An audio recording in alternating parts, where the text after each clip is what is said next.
238 alleged members of a Venezuelan gang called Tren de Aragua were deported from the United States to El Salvador on Saturday under an 18th century wartime law invoked by the Trump administration.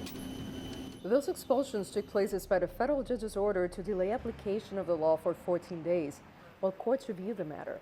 The verbal order by Judge James Boasberg included instructions for any planes already in the air to be turned around, but all the flights continued to their ultimate destination, El Salvador. The directive on turning around flights, however, was not included in the judge's written order, prompting Trump administration officials to argue it was not enforceable. While the Trump administration defends the legality of its actions at a D.C. court, here in Miami, home to the largest Venezuelan community in the U.S., community leaders expressed deep concerns about due process. Notably, Venezuelan Americans in this Miami suburb helped deliver Trump a resounding election victory in Florida.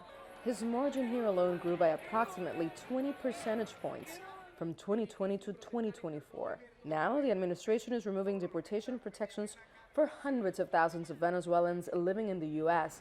and deporting others without court hearings. It's first you're deporting them to a third country, not their country. And you're violating their right to be heard, to have access to an attorney, to have contact with their families, and to let the American people and the Venezuelan people know what their crimes are. We don't know what they are. Nobody knows what they are. I mean, I don't believe that you should violate anyone's human rights.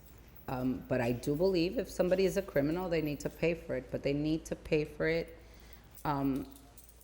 as the law stipulates. And a lot of families are figuring out that their family members are being deported to a third country by watching this on TV and on social media.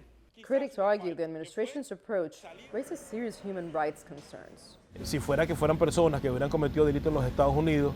these people who had committed crimes in the United States had been tried, found guilty, and then sent elsewhere, well, that would be acceptable. These are people who simply for being Venezuelan, for having a tattoo, and for allegedly being a member of the Tren de Aragua gang are being sent to a prison in El Salvador. From my point of view, it makes no sense. Trump's allies celebrated the deportations despite the court's attempted intervention. Oopsie, too late, wrote Salvadoran President Nayib Bukele on social media Saturday, referencing the judge's ruling. Bukele agreed to house approximately 300 immigrants in his country's prisons for $6 million a year. To date, the Trump administration has not identified the deported individuals, provided evidence of their Tren de Aragua membership, or documented any crimes committed on U.S. soil. The deportations highlight growing tensions between executive authority and judicial oversight. Nitza, Soledad, Perez, CGTN, Miami.